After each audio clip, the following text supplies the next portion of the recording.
The microphone squealed with feedback as my father cleared his throat, his weathered hands gripping the champagne flute like a lifeline. Around me, 300 guests fell silent in the grand ballroom of the Fairmont Hotel, the same ballroom I had booked, paid for, and decorated with white orchids because Sarah had dreamed of them since childhood. My sister Sarah, radiant in her $1,000 dress, beamed at her new husband while I sat at table 12, relegated to the back corner with distant cousins I hadn't seen in years. Today, my father began, his voice carrying across the room with practiced authority. We celebrate the union of two beautiful souls. Sarah and Michael, you have brought such joy to our family. He paused, scanning the crowd with misty eyes. I want to thank everyone who made this day possible.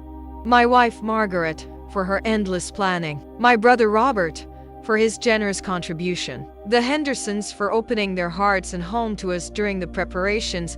I felt my chest tighten as he continued, listing name after name, thanking vendors I had personally selected, praising arrangements I had spent months coordinating. The white orchids seemed to mock me from every centerpiece, their pristine petals catching the chandelier light like tiny accusations. My hands remained folded in my lap, my smile frozen in place as I watched my father's performance unfold. And of course, he said, raising his glass higher, to Sarah and Michael, may your love story be everything we dreamed it would be. The room erupted in applause, glasses clinking in celebration. While I sat motionless in my navy blue dress, the one I had chosen carefully to blend into the background, knowing somehow that this moment would come. Sarah stood then, her veil cascading behind her like spun moonlight, and took the microphone from our father's trembling hands. Thank you all so much, she said, her voice sweet and clear. This day has been absolutely perfect, and I'm so grateful to everyone who helped make it happen.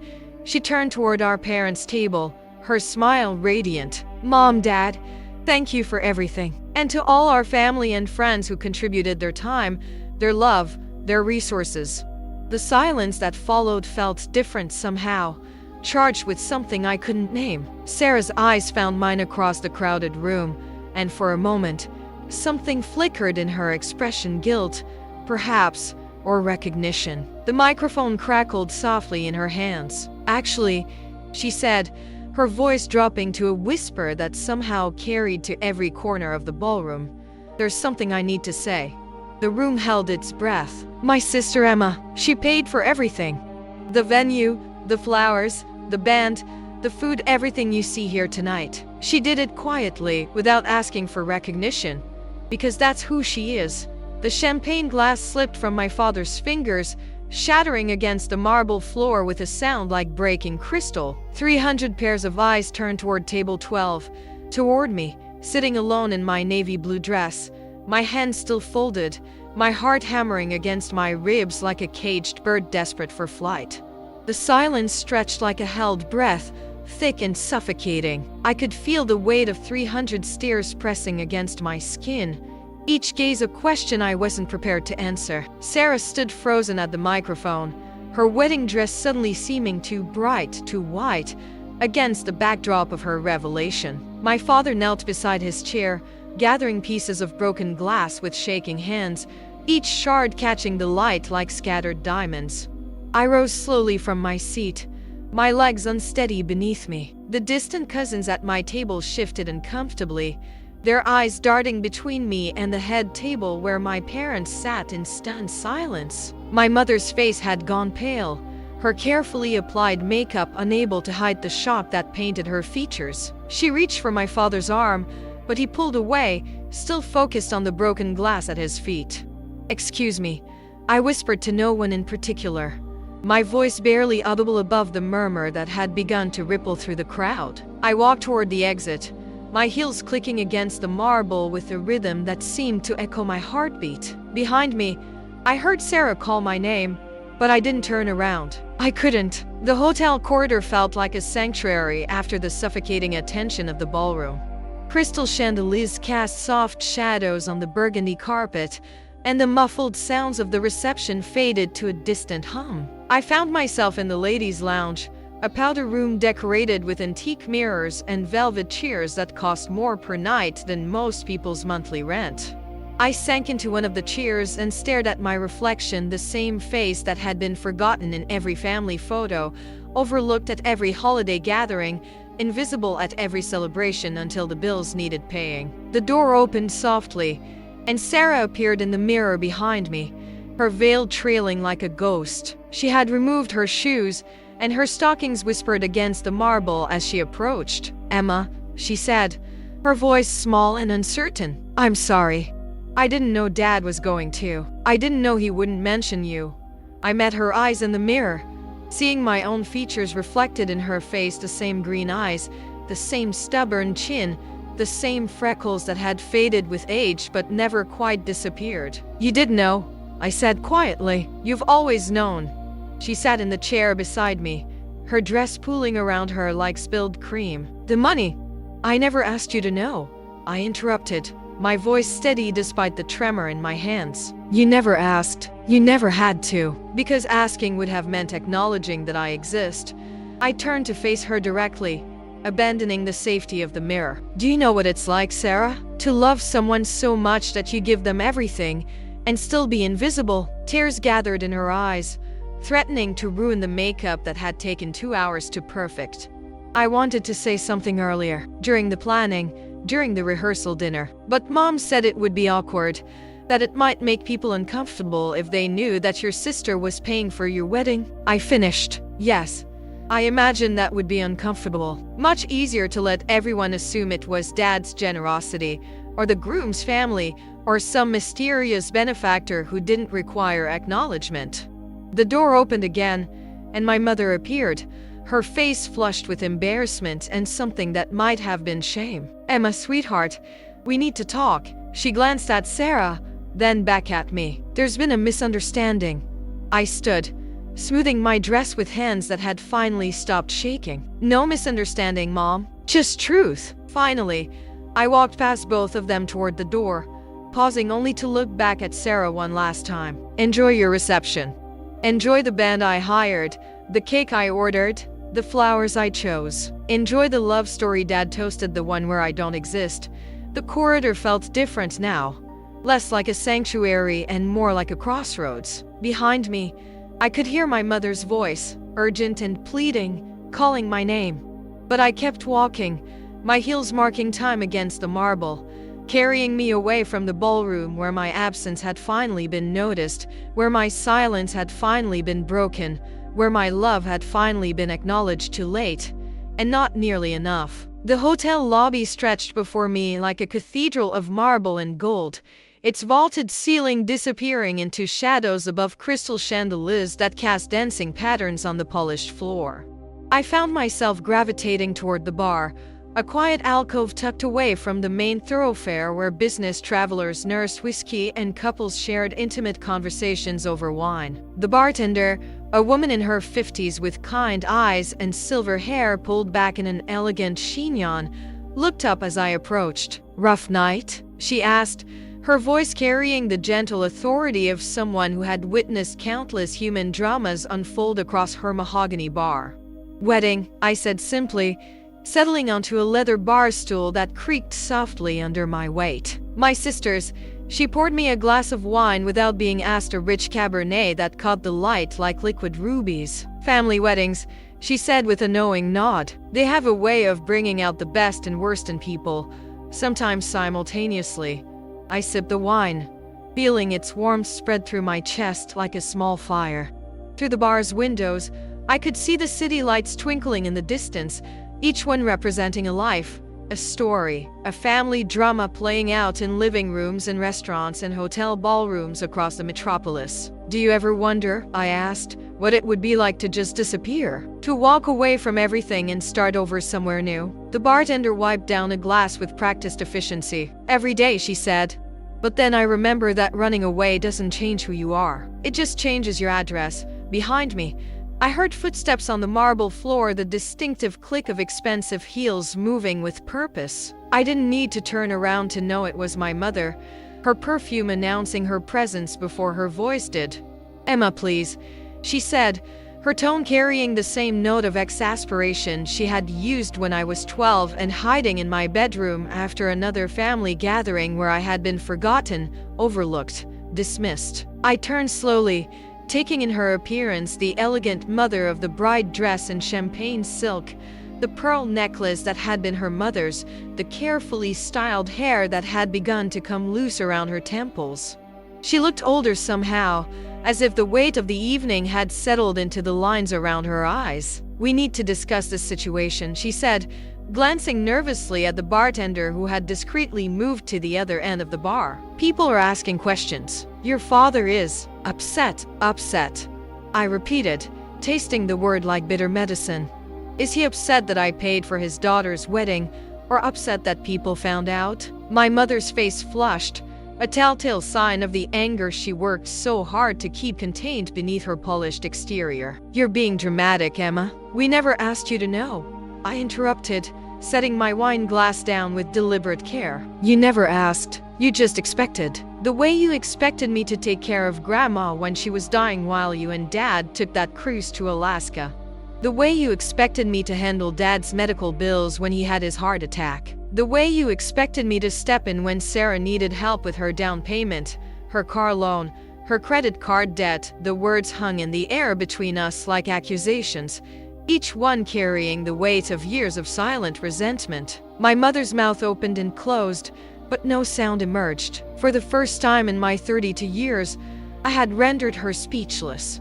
"The difference," I continued, my voice growing stronger with each word, "is that this time, someone noticed. This time, someone said my name out loud. This time, the invisible daughter became visible, even if it was just for a moment." A commotion from the direction of the ballroom drew our attention, voices raised in animated conversation, the sound of chairs scraping against marble, the rustle of formal wear as people moved about. Through the lobby's glass doors, I could see wedding guests spilling into the corridor, their faces animated with the kind of excitement that comes from witnessing unexpected drama. My mother noticed too, her face paling as she recognized several family friends among the crowd. "Emma, please," she whispered urgently, "come back to the reception. We can fix this.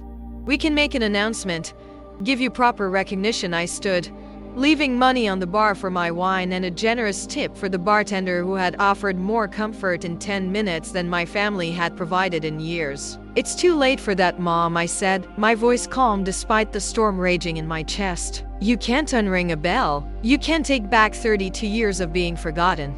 As I walked toward the lobby's main entrance, I heard my mother call my name one last time, her voice breaking on the second syllable. But I didn't turn around. I had spent my entire life turning around, coming back, forgiving, forgetting, making myself smaller so that others could shine brighter. Tonight, for the first time, I kept walking. The doorman held the heavy glass door open for me, his uniform crisp and his smile professional. "Good evening, miss," he said. "Can I call you a taxi?" I stepped into the cool night air, feeling the weight of the hotel's oppressive atmosphere lift from my shoulders like a discarded coat. "No, thank you," I said. "I think I'll walk." The city streets stretched before me like arteries of light, each street lamp casting pools of amber warmth on the sidewalk. My heels echoed against the concrete in a rhythm that seemed to match my heartbeat, steady, determined, free. The night air carried the scent of rain and possibility, washing away the cloying perfume of the hotel's forced elegance. Behind me, the Fairmont's windows glowed like a beacon, but I didn't look back. I walked for blocks, past late-night diners where shift workers grabbed coffee and solitary figures hunched over newspapers, past boutiques with darkened windows displaying mannequins in clothes I could never afford despite paying for everyone else's dreams. The weight of my purse containing the receipts I had kept meticulously, every invoice and payment confirmation for Sarah's perfect day seemed lighter with each step. My phone buzzed incessantly in my purse, the vibration a persistent reminder of the chaos I had left behind. Text messages from cousins I barely knew, missed calls from my father, voicemails from Sarah that I couldn't bring myself to listen to.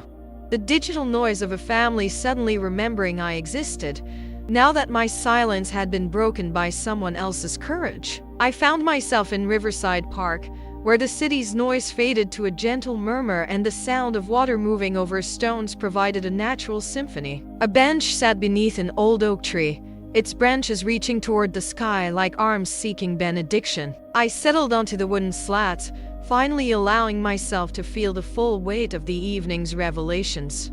The truth was, I had known this moment would come. Not the specifics, not Sarah's unexpected confession, or the shattered champagne glass, or my mother's desperate attempts at damage control, but the reckoning itself. You can only be invisible for so long before the absence of acknowledgement becomes a presence of its own, a ghost that haunts family gatherings and holiday photos and wedding speeches. A jogger passed by, her footsteps rhythmic against the path, her breathing steady and controlled. She nodded at me in the universal acknowledgement of night wanderers, those who found solace in movement and darkness. I envied her momentum, her ability to run towards something instead of away from it. My phone rang, Sarah's name lighting up the screen like an accusation. This time I answered, Emma. Her voice was small, uncertain, stripped of the confidence she had worn like armor at the reception. Where are you? Everyone's looking for you. I'm sure they are, I said, watching the moonlight dance on the water. Funny how being forgotten makes you memorable. I'm sorry, she whispered, and I could hear tears in her voice. I'm so sorry. I should have said something sooner. I should have made sure Dad mentioned you in his speech. You should have loved me enough to see me. I interrupted, my voice gentle despite the pain behind the words. Not just when you needed something, not just when I was useful, but always. The way I've always seen you, the silence stretched between us, filled with years of unspoken truths and careful omissions. In the background, I could hear the distant sound of music, the band I had hired playing songs I had chosen for a celebration I had funded but didn't belong to. The money, Sarah said finally. I'll pay you back. Every penny. I don't know how, but I will. I laughed, a sound that surprised us both with its lack of bitterness. It was never about the money, Sarah. It was about being seen, about mattering, about being more than a convenient solution to inconvenient problems. You do matter, she said urgently. You matter so much. I didn't know how to say it. I didn't know how to acknowledge everything you've done without admitting how much we've taken advantage of your love. A couple walked by, hand in hand, their quiet conversation a gentle counterpoint to the heavier words flowing between my sister and me. They looked happy, content, secure in their shared world. I wondered what it would feel like to be someone's first choice instead of their last resort. I'm going away for a while, I said, the decision forming as I spoke the words. I need time to figure out who I am when I'm not trying to earn love I should have received freely. Emma, no. Sarah's voice broke. Please don't leave. We can fix this. We can do better. Maybe you can, I said, standing and brushing imaginary dust from my dress. But I need to find out who I am when I'm not invisible. I need to discover what it feels like to be seen. I ended the call and turned off my phone. Silencing the digital demands of a family suddenly awakened to my absence. The park stretched before me, peaceful and welcoming, a sanctuary where my footsteps were the only sound that mattered. Tomorrow, I would make plans, real plans for a life that belonged entirely to me. Tonight, I would walk until dawn, finally free to be visible to the one person whose opinion had always mattered most, myself. The oak tree's branches swayed gently in the night breeze, and somewhere in the distance, church bells chimed midnight. A new day was beginning, and for the first time in 32 years, I was eager to see what it would bring. 3 months later, I stood in the kitchen of a small cottage in Asheville, North Carolina, watching steam rise from my morning coffee like incense in the mountain air. The cottage belonged to my college roommate Jennifer, who had offered it to me without questions when I called her that night from the park, my voice hoarse from crying and my heart raw from truth-telling. Come, she had said simply, stay as long as you need.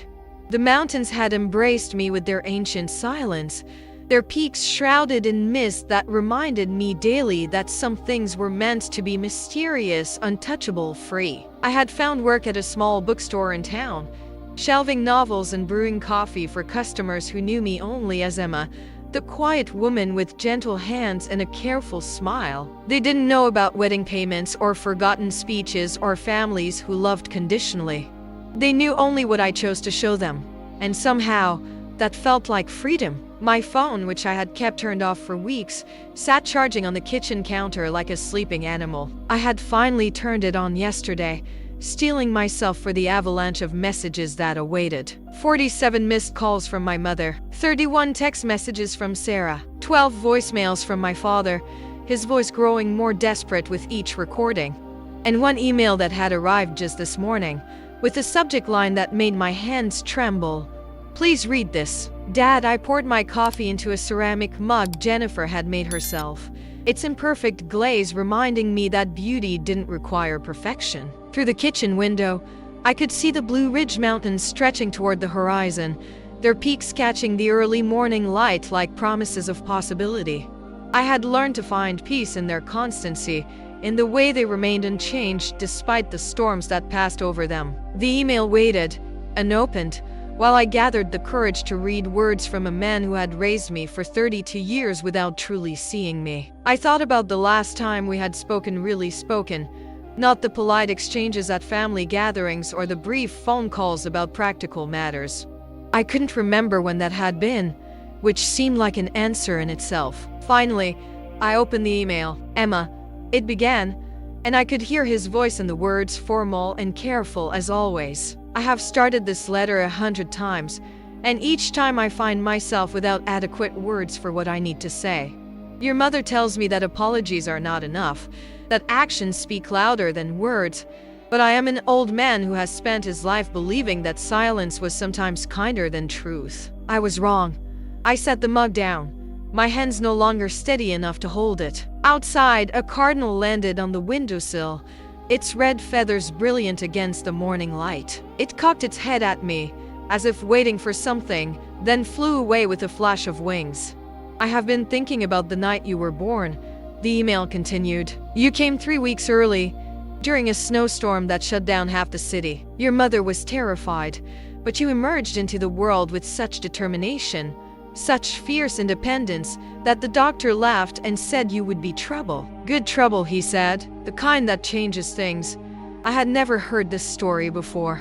In our family's mythology, Sarah's birth had been the celebrated event, the planned pregnancy, the perfect timing, the easy delivery that made my mother feel like motherhood was her calling. My own arrival had been mentioned only in passing, if at all. I failed you, the email continued, and I could see my father's careful handwriting in the typed words, his tendency to pause and consider each phrase. I failed to see that your quiet strength was not an absence of need, but a different kind of courage. I failed to understand that your willingness to give without asking was not a sign that you required nothing, but evidence of a heart too generous for its own good.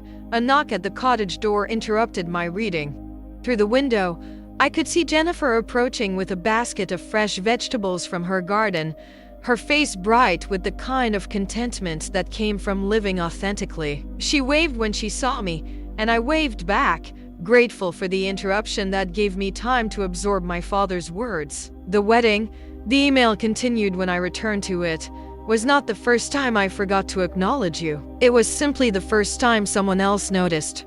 Sarah has shown me the receipts you kept, the careful records of everything you paid for. But more than that, she has helped me see the pattern of our family's blindness. We took your love for granted because it came so freely, so consistently, that we forgot it was a choice you made every day. I walked to the window, watching Jennifer tend to her garden with practiced hands.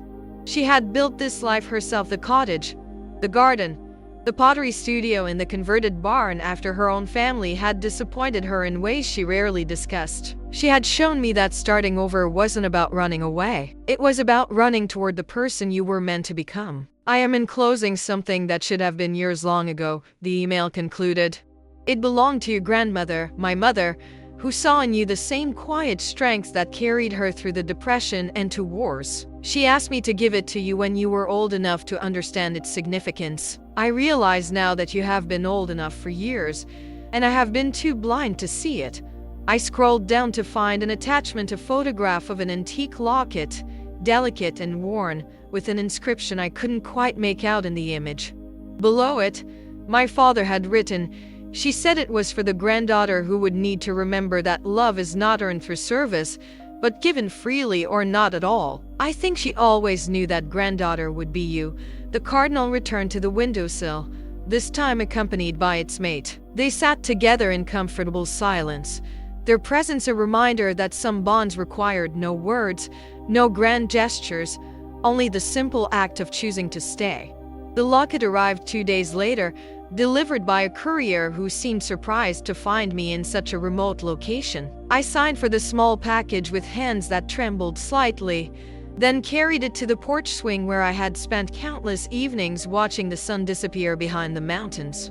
The box was wrapped in tissue paper that smelled faintly of my grandmother's perfume-white shoulders, the same fragrance she had worn to every family gathering, every holiday, every quiet afternoon when she would sit with me in her garden and tell me stories about her own mother. Inside the tissue paper lay the locket, more delicate than the photograph had suggested. The gold had been worn smooth by decades of handling, and the inscription, now visible in the afternoon light, read, "For courage in quiet moments." I opened the clasp with careful fingers, revealing 2 tiny photographs, one of my grandmother as a young woman, her eyes bright with determination, and another of me at age 5, gap-toothed and grinning, wearing the yellow dress she had sewn for my birthday. I had forgotten about that dress, forgotten about the way my grandmother had measured me so carefully, her tape measure draped around her neck like a stole of office. She had made it in secret, presenting it to me at a family dinner where everyone else had given me practical gifts, socks and underwear and school supplies. The dress had been pure frivolity, pure joy, and I had worn it until it fell apart at the seams. The memory brought tears that I didn't try to stop. They fell onto the locket's surface, and I wiped them away with my sleeve, careful not to damage the delicate mechanism. My grandmother had died when I was 15, and I had been the one to sit with her in the hospital during her final weeks, reading to her from the romance novels she loved and pretending not to notice when she forgot my name. My parents had been too busy with Sarah's high school graduation preparations to spend much time at the hospital, and Sarah herself had been too frightened of death to visit more than once. She always knew, I whispered to the empty porch, remembering the way my grandmother's eyes would seek mine across crowded rooms, the way she would save the last piece of pie for me, the way she would slip me $5 bills with a wink and a whispered, "For something just for you." My phone rang, startling me from my reverie. Sarah's name appeared on the screen, and this time, I answered without hesitation. "Emma." Her voice was different, somehow steadier, more mature. "I got your address from Jennifer. I hope that's okay."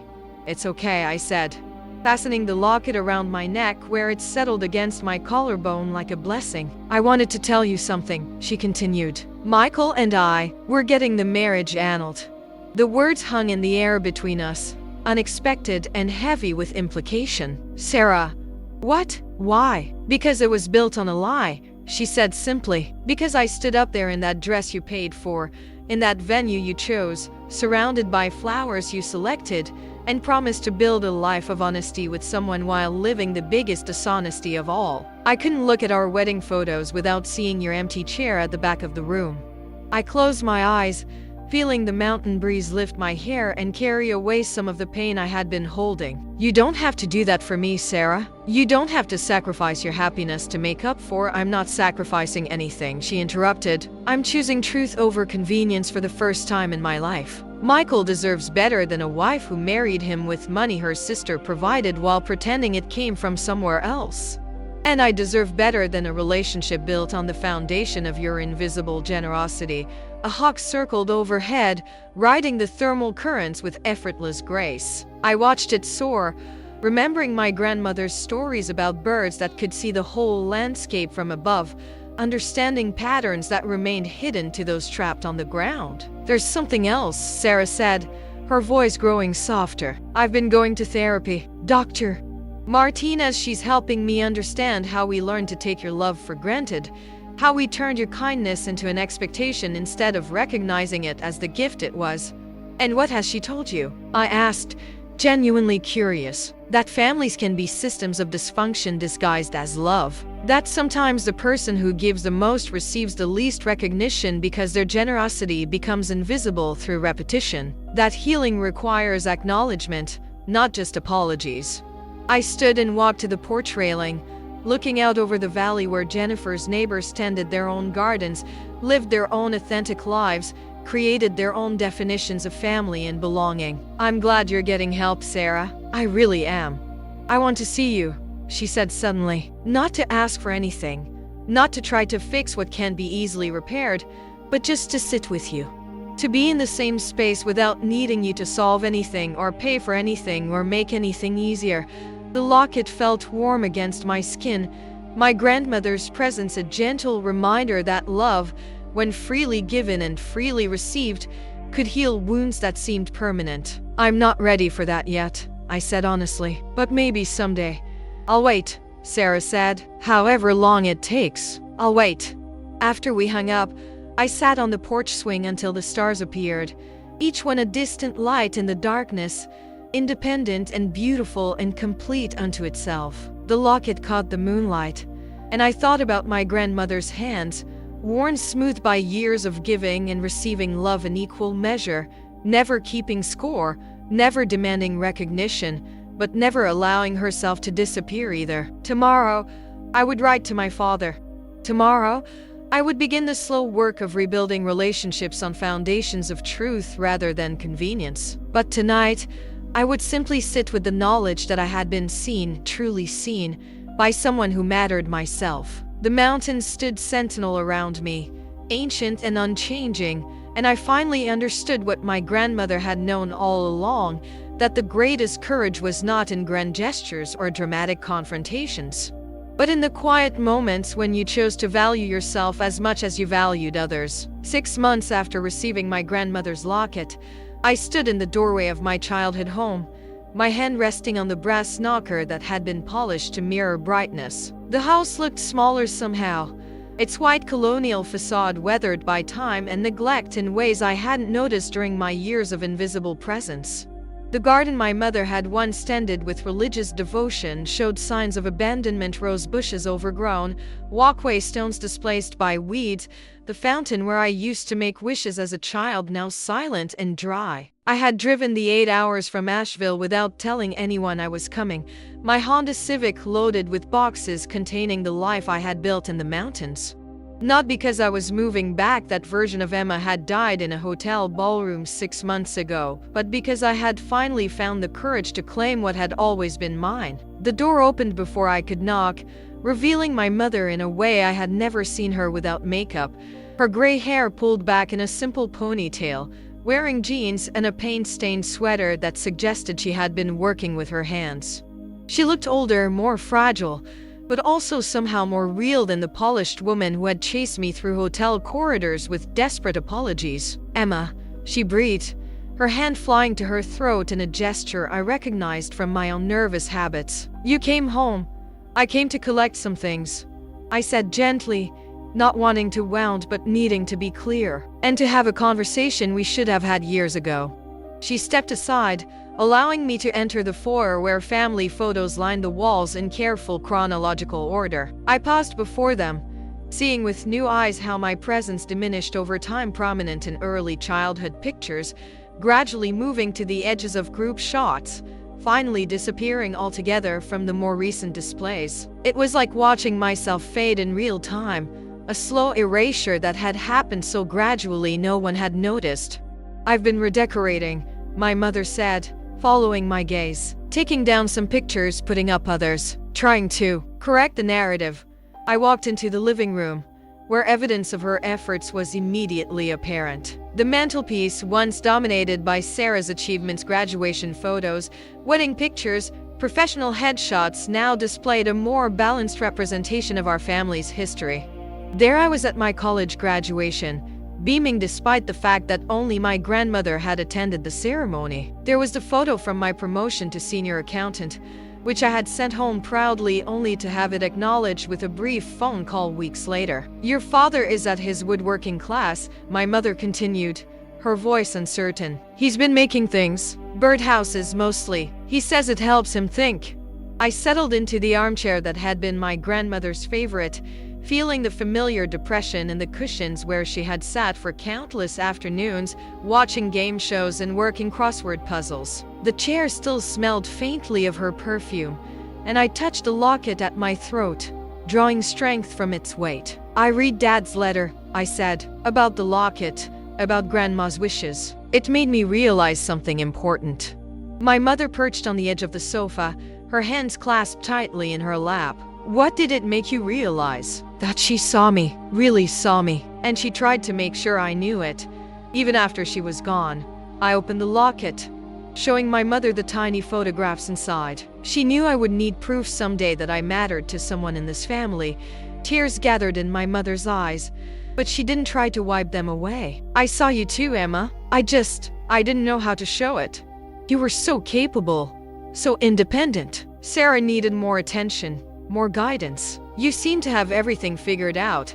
I was 8 years old when you decided I had everything figured out, I said, my voice steady despite the emotion behind the words. 8 years old when I started making my own breakfast because you were helping Sarah with her homework. 10 when I learned to do my own laundry because Sarah's dance recital costumes required special care. 12 when I got my first job babysitting because Sarah needed money for summer camp. Each memory fell between us like stones into still water, creating ripples that spread outward into silence. My mother's face crumpled, but I continued, needing to speak truths that had been buried for too long. I became invisible because it was easier for everyone if I took care of myself. If I didn't need anything, didn't ask for anything, didn't require the emotional energy that Sarah demanded. I leaned forward, meeting her eyes directly. But children shouldn't have to earn love through self-sufficiency. They should receive it simply because they exist. You're right, my mother whispered. You're absolutely right. And I don't know how to fix it. I don't know how to undo 32 years of taking you for granted. I stood and walked to the window, looking out at the garden where my grandmother had taught me to identify birds by their songs, where I had spent countless hours reading while family gatherings continued inside without me. You can't undo it, I said, but you can acknowledge it. You can stop pretending it didn't happen. You can stop expecting me to minimize my own pain to make your guilt more manageable. The front door opened, and I heard my father's familiar footsteps in the hallway, slower now, more careful, as if he was learning to move through the world with new awareness. He appeared in the doorway carrying a small wooden box, his face lighting up when he saw me before quickly clouding with uncertainty. Emma, he said, setting the box on the coffee table with reverent care. I wasn't sure you'd come. I wasn't sure either, I admitted, returning to my grandmother's chair. But I realized I needed to see you both, not to forgive or forget, but to understand, to figure out if there's a way forward that doesn't require me to disappear again. My father opened the wooden box, revealing a collection of small carved birds, a cardinal, a blue jay, a robin, each one painted with meticulous detail. I've been making these, he said, his voice gruff with emotion. One for every birthday I forgot to celebrate properly, every achievement I failed to acknowledge, every time I should have seen you and didn't. I picked up the cardinal, feeling the smooth wood warm under my fingers. It was beautiful, crafted with the kind of attention to detail that spoke of hours spent in careful consideration. They're lovely, Dad.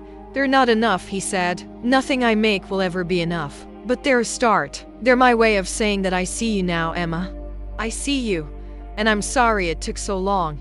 The three of us sat in silence, the weight of years of unspoken truths settling around us like dust motes in afternoon sunlight. Outside, a real cardinal landed on the windowsill, its bright red feathers a flash of color against the gray November sky. It looked directly at me through the glass, and I remembered my grandmother's voice. Cardinals are messengers, Emma. They appear when someone who loves you is watching over you. I'm not moving back, I said finally, my voice clear and strong. I've built a life in North Carolina that belongs entirely to me, but I'm willing to try building something new with both of you. Something based on truth instead of convenience, on seeing instead of assuming. My mother reached for my hand, her fingers trembling slightly. What would that look like? I thought about Jennifer's garden, about the way she had taught me to tend growing things with patience and respect, never forcing them to bloom before their time. It would look like honesty, like acknowledging that love isn't just a feeling, it's a practice. It's showing up, paying attention, making space for each other's full humanity. My father nodded slowly, his weathered hand still cradling the box of wooden birds. I'd like to learn how to do that.